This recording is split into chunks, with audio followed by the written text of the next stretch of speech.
Le texte de l'Évangile qui nous est proposé ce dimanche 19 septembre 2021 est celui de l'Évangile de Marc au chapitre 9, versets 30 à 37. Marc 9, 30 à 37. La lecture sera faite en français par Madame Laure Eyaweipo et en douala par Madame Françoise Malo. Nous prions Dieu avant de lire les Écritures afin qu'elles deviennent pour nous paroles de vie.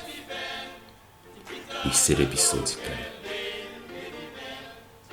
Atite wandiwe sango biso peje nte bautu bongo ndeye biso bwambio sontane na dube penji matapeja ni alongo okakanulumia biso mutimongo mambale udiele biso mbale nyese sum teleso matoi masu bonsane pe milima masu na biso besedi kusi sontane la jungisela sutata. Père, ta parole est pour nous ferment du royaume et gemme d'espérance. Que par ton esprit nous la recevions avec simplicité et avec joie. Que cette parole nous fasse porter les fruits que tu attends. Nous te le demandons par Jésus-Christ notre Seigneur. Amen.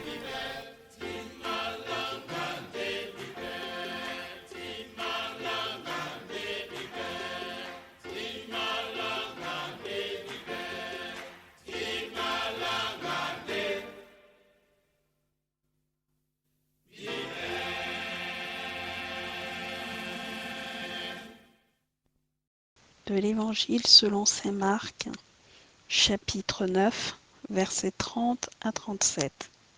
Il est écrit: Ils partirent de là et traversèrent la Galilée. Jésus ne voulait pas qu'on le sût, car il enseignait ses disciples, et il leur dit: Le Fils de l'homme sera livré entre les mains des hommes.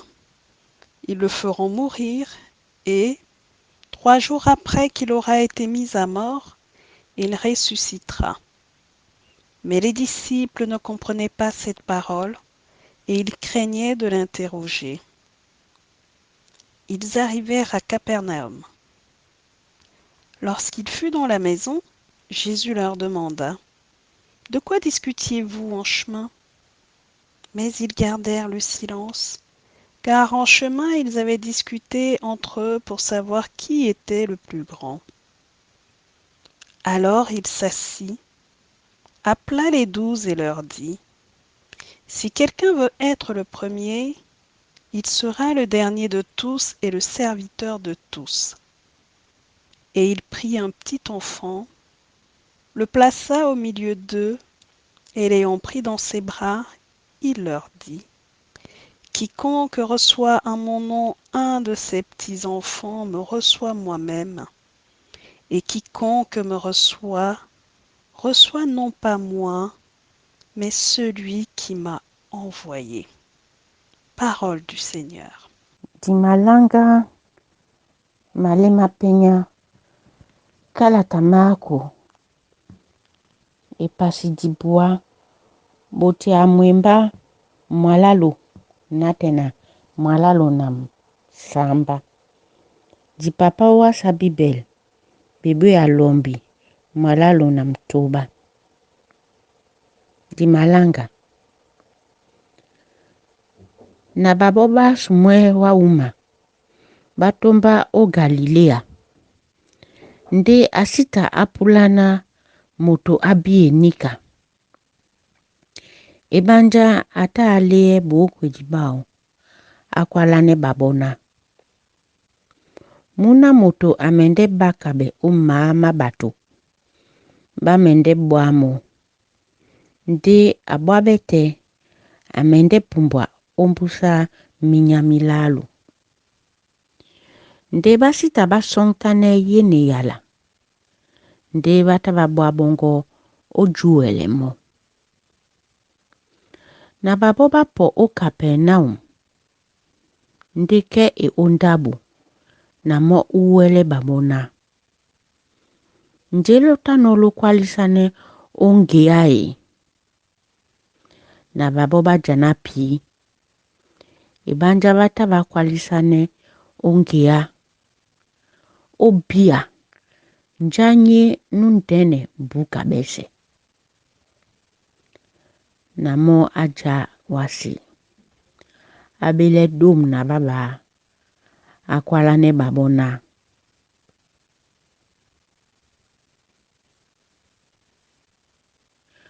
Mo amapula tebe nya buso. Abende nusukan nya bese na mbulida bese. Na mo anongo muna nusadi. Atesemo otete nabu. Aliamo o maamau. Akwalane babona. Tonjanu makase monya bana basadi. Odinalam. Mbande amakasano. Tonjape numakasemba. Sito mbande amakasano. Nde nuf nulomba. Amen.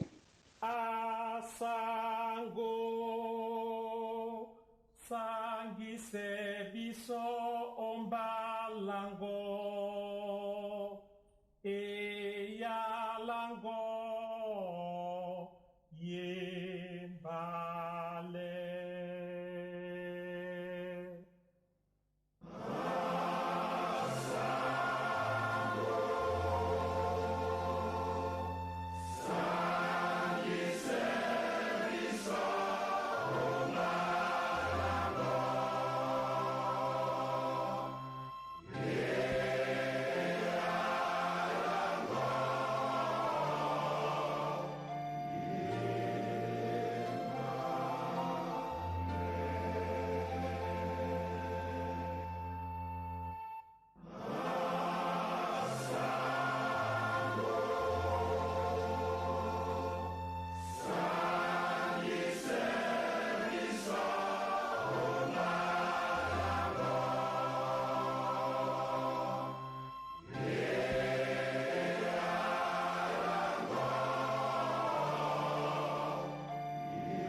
Mes chères sœurs et chers frères en Christ, chers amis, nous poursuivons notre exploration de l'évangile de Marc, qui est l'évangile de cette année.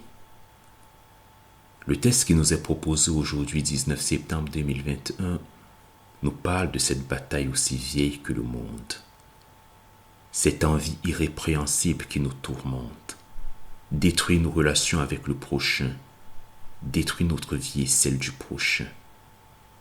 Le besoin d'être le plus grand, le plus beau, le meilleur d'entre tous. Mais à ce besoin d'être grand, je lui oppose la nécessité d'être comme un enfant.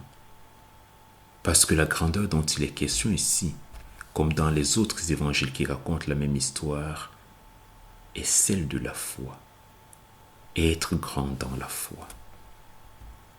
Ainsi, la foi des adultes, qui est une foi bien structurée, réfléchie, rationnelle et des fois calculatrice, Jésus oppose la foi des enfants qui est spontanéité et candeur. Nous sommes sans doute mieux placés que les contemporains de Jésus pour comprendre les propos de notre Seigneur. Car aujourd'hui, les enfants sont au centre des préoccupations de notre société. Freud a dit « L'enfant est le père de l'homme ». Mais l'enfant est devenu roi dans un monde où tout tourne autour de lui. Nos vies sont faites en fonction de nos enfants. Nous sommes jugés en fonction des réussites ou des échecs de nos enfants. L'enfant est devenu le type même du consommateur que les marques cherchent à séduire pour orienter le goût des adultes. On n'hésite même plus à faire de ces chers petits des donneurs de leçons aux adultes. Pour vérifier qu'ils font correctement le tri des ordures, pour leur dire de ne pas téléphoner en voiture. On voit une gamine à peine sortie de l'adolescence prendre la parole à la tribune des Nations Unies pour nous expliquer que les Africains et tous les autres peuples défavorisés doivent arrêter de défricher leurs forêts parce que leurs étés à eux sont devenus trop chauds et les hivers trop froids. En effet, quand les uns sont obligés de couper leurs forêts pour survivre, les autres leur demandent d'arrêter de le faire parce que leur facture d'électricité et de gaz augmente. Pourtant, si l'on fait un roi dans les sociétés occidentalisées et favorisées, il ne l'est pas dans les sociétés défavorisées ou dans les foyers pauvres. Si bien qu'à côté du monde des enfants rois, il y a aussi un monde des enfants victimes, des enfants martyrisés, des enfants exploités. Et c'est de ce monde-là que Jésus parlait. Et c'est à ce monde-là que Jésus appartenait. Jésus prend un enfant en exemple pour montrer le chemin que l'on doit suivre si l'on veut devenir grand aux yeux de Dieu. En effet, dans la société du temps de Jésus, l'enfant n'avait pas un sort enviable. Il était le plus souvent considéré comme une charge. Il était avant tout une bouche de plus à nourrir. On le faisait travailler très tôt pour un salaire inexistant. Et c'est ainsi qu'il constituait une main-d'œuvre peu coûteuse dont on avait tendance à abuser. Victimes de la mauvaise alimentation et de l'hygiène déficiente, beaucoup d'enfants mouraient en bas âge.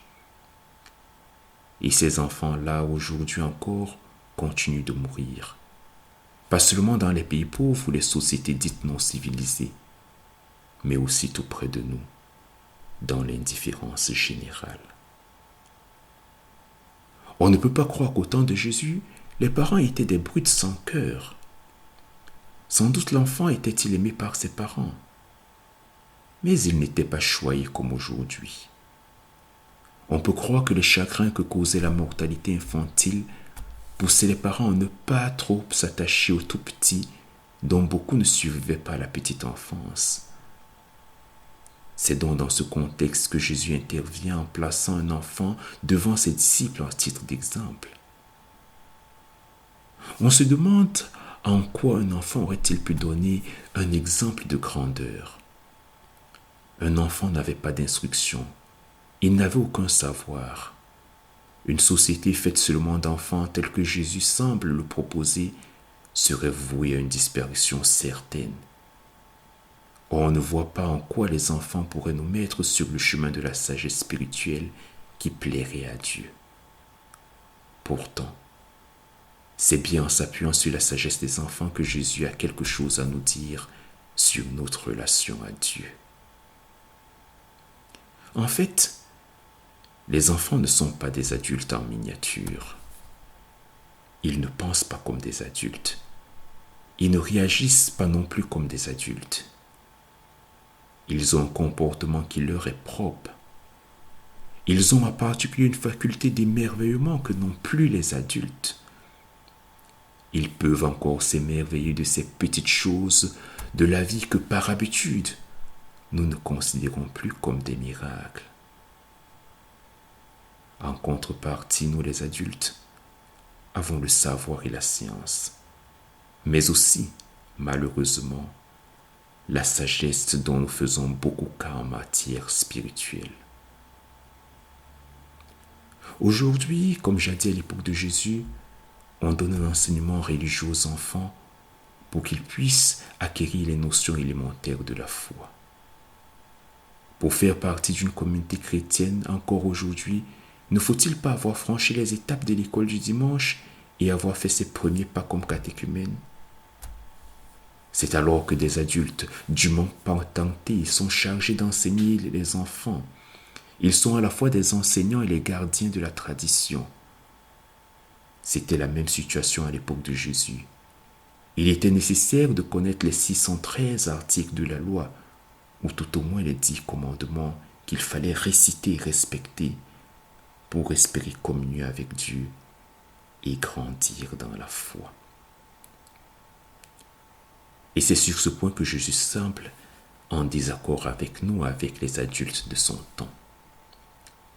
Il semble contester le fait que pour être un homme de foi, il faille avoir acquis l'expérience auprès de plus savants que soi, dont l'objectif le plus souvent est que l'enfant devienne ce qu'il n'a pas pu être. Nous voulons nous rattraper des échecs de nos vies sur les vies de nos enfants. Et bien évidemment, cela aboutit à de nouveaux échecs. L'enfant pourtant, peut-être plus que l'adulte, sait observer ce qui se passe en lui. Il découvre très vite que son cœur est habité de pensées bonnes et de pensées mauvaises. Il a un sens de la beauté, de la justice, de la droiture qui lui est propre, sans besoin des adultes. L'enfant ne sait pas mettre un nom sur l'origine de ces phénomènes. Il ne sait pas que Dieu travaille en lui. Dans sa naïveté, il se contente de constater les effets de sa bonté, de son amour et de sa joie autour de lui. Oui, l'enfant a une âme belle et bonne. Pourtant, très vite, les adultes interviennent pour expliquer les mystères de leur foi et lui indiquer la bonne voie à suivre. C'est alors que l'enfant perd de sa candeur, qu'il perd de sa faculté d'émerveillement. Oui, très vite, ses parents puis ses enseignants vont lui apprendre à maîtriser le cours de sa vie intérieure. Et ils vont lui enseigner en même temps tout ce qu'il faut savoir sur Dieu, sur le péché, sur la loi. Il passe alors de la spontanéité de la candeur infantile à la raison calculatrice qui caractérise l'adulte. L'enfant va alors apprendre ce que les hommes croient savoir depuis des siècles sur Dieu. Nous les adultes allons lui imposer ce que nous avons décidé de faire de Dieu. Il deviendra alors, pensons-nous, un adulte bien élevé, un croyant honnête à la face de notre Dieu. Notre Seigneur Jésus-Christ trouve que les choses vont trop vite et que l'on ne donne pas assez de temps à cette naïveté et à cette candeur de faire leur œuvre. En effet, quelle que soit la façon dont les enfants entendent parler de Dieu par les adultes, cela se passe toujours de la même manière. Les adultes donnent une information sur Dieu sans se soucier des émotions que peut avoir le petit enfant dans sa vie intérieure, de découvrir qu'il y a quelqu'un qui est prêt à le punir s'il se trompe, qui est prêt à le jeter dans la géhenne s'il ne respecte pas ses commandements. Ce Dieu-là que nous présentons à nos enfants ne les rassure pas. Il leur fait peur. Ils ne peuvent pas appeler ce Dieu-là notre Père. Jésus nous invite donc à faire une descente au fond de nous-mêmes, avec la même naïveté et la même candeur que le ferait un enfant qui croit encore tout ce qu'on lui dit et qui découvre que cette parole de vie s'adresse personnellement à lui, qu'elle trouve un écho au fond de lui. Il nous invite à retrouver une spontanéité, une candeur intérieure. Elles ont été sans doute altérées par ce que l'éducation nous a apporté et qui a fait de Dieu une réalité extérieure à nous-mêmes, si bien que nous ne savons plus très bien entendre quand Dieu s'adresse à nous au plus profond de notre être, quand Dieu nous parle.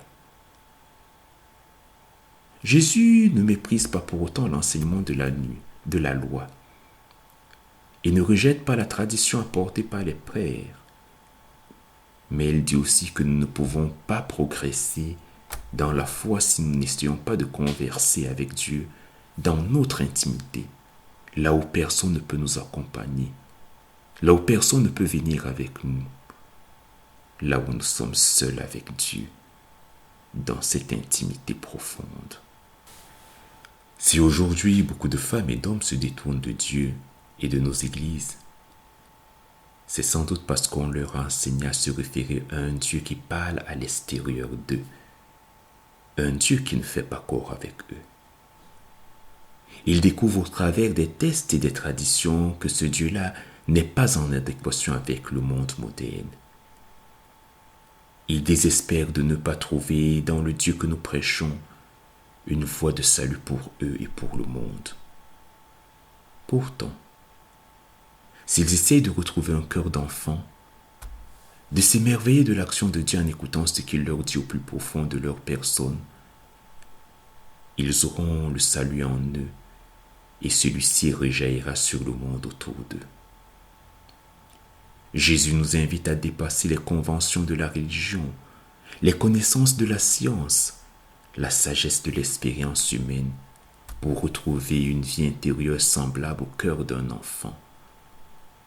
Alors, nous serons en mesure de rencontrer ce Dieu qui a choisi l'humain pour en faire son interlocuteur. C'est ainsi que nous serons grands dans la foi, pas grands en comparaison des autres, mais grands dans ce fait unique que nous rencontrons Dieu, ce Dieu de notre cœur, qui nous invite à un dialogue interne avec nous. Nous découvrons sa volonté, nous l'acceptons, nous l'accomplissons avec joie, parce qu'elle n'est pas une volonté extérieure que nous imposée, mais l'essence même de cet Emmanuel, Dieu avec nous, Dieu parmi nous, Dieu en nous. Amen.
Jalatane na mwimba na wasinyese dipusile dubela sulabu na Kristo dikwalina na dube lubatete nyankum mwekida moi na wasi na dube Yesu Kristo pomma muna luba sangwasu nutan nongo bedime na muti musangi nu yabe na ngonde di Maria nutaki wasa Pontio Pilato nubu mabele umpasa nu wedi nu pulabe nu sibi umundi makwedi ndi usula lwa pumbwa pe nyabu umoni nu jayo diala mumla lubatete nyankum na uwa mende pe po kaise ba penya na ba wedi na dube muti musangi na mwimbo na Kristo musangi mujayu mana uma mwina mwila ten la basangeti na la kisela miubi na pumbwale yubu na lungela bundia.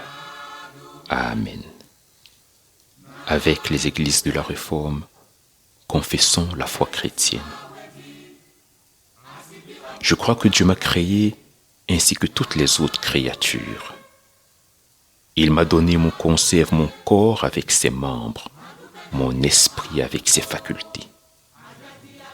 Il me donne chaque jour libéralement la nourriture, le vêtement, la demeure et toutes les choses nécessaires à l'entretien de cette vie. Il me protège de tous les dangers, me préserve et me délivre de tout mal. Tout cela sans que j'en sois digne, par sa pure bonté et sa miséricorde paternelle. C'est ce que je crois fermement. Je crois que Jésus-Christ, vrai Dieu et vrai homme, est mon Seigneur. Il m'a racheté, moi perdu et condamné, en me délivrant du péché, de la mort et de la puissance du malin, non point à prix d'or ou d'argent, mais par son sang, par ses souffrances et par sa mort innocente, afin que je lui appartienne pour toujours et que je vive d'une vie nouvelle, comme lui-même qui, ressuscité des morts, vit et règne éternellement. C'est ce que je crois fermement. Je crois que le Saint-Esprit m'appelle par l'Évangile m'éclaire de ses dons et me sanctifie, qu'il me maintient en l'unité de la vraie foi dans l'Église qu'il assemble de jour en jour. C'est lui aussi qui me remet pleinement mes péchés, ainsi qu'à tous les autres croyants. C'est lui qui au dernier jour me ressuscitera avec tous les morts et me donnera la vie éternelle en Jésus-Christ. C'est ce que je crois fermement. Amen.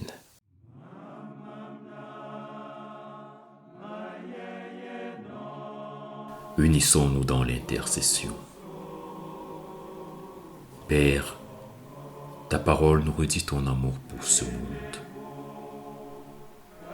Nous te prions pour la paix dans nos cœurs, la paix dans nos familles, la paix dans notre Église, la paix dans notre pays, la paix dans le monde. Une paix fondée sur l'amour du Christ, que l'inimitié et la peur fassent place au pardon. Nous te prions pour que naisse en nous l'espérance, une espérance qui jaillisse de la résurrection, l'espérance qui est en celui-là seul qui est venu et qui reviendra. Nous te prions pour recevoir le courage de demeurer fidèle jusqu'au bout, le courage de demeurer ferme quand le mal paraît triompher et que les combats pour la vérité semblent perdus, le courage de rebâtir quand tout s'écroule autour de nous, le courage d'être un peu pèlerin en route vers l'inconnu, assurer que le chemin n'est pas caché pour Dieu, le courage d'être le corps du Christ, de sorte que celles et ceux qui souffrent connaissent par nous la tendresse du Seigneur. Père, nous te prions pour les pauvres, les isolés, les malades, les endeuillés, pour tous ceux qui souffrent. Nous voulons te présenter spécialement tous ceux qui, en cette période, reprennent le chemin des classes. Sois avec eux et que par ta grâce, ils aient la réussite que tous espèrent.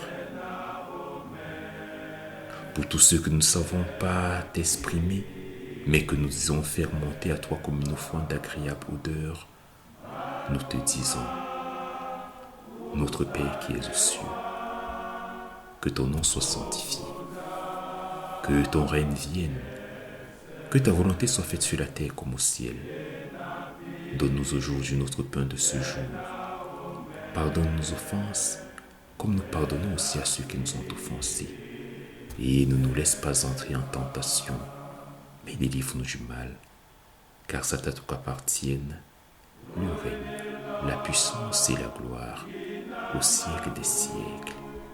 Ah, tétenia sunyomon, dina longodi tubabe, janya longodi, jemia longodi bulabu wasi kana jinomon, bulabi soda wenge, kana minyamese. Nala kise biso mausema su, kana biso pedi la kise no mausema ba mauseno biso. Usi sele biso di ukoma kikisan, bisunga biso bumi, ibanja janya jendi longo, nanginya, nasisa, bibese. Amen.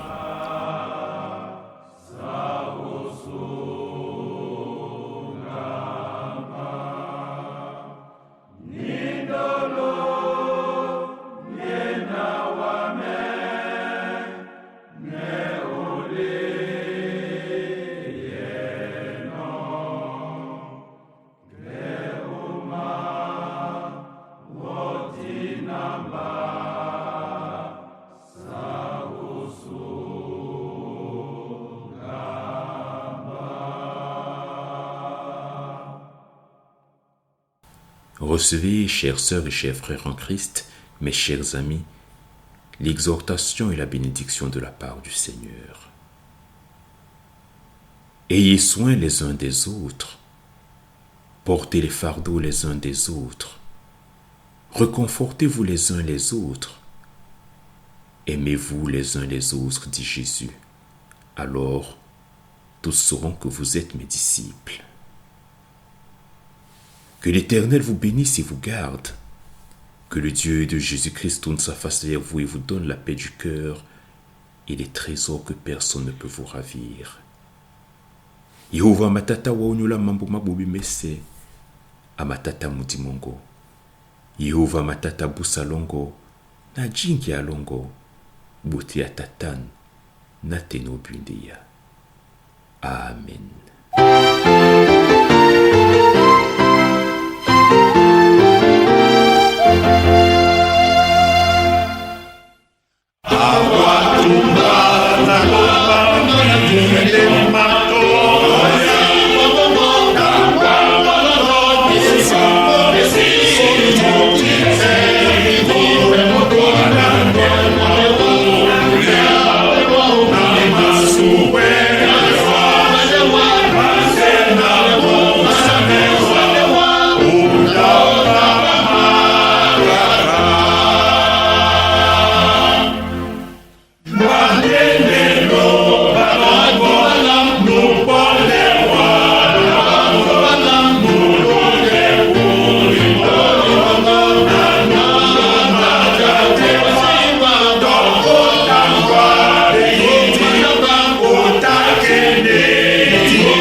Bandemelo.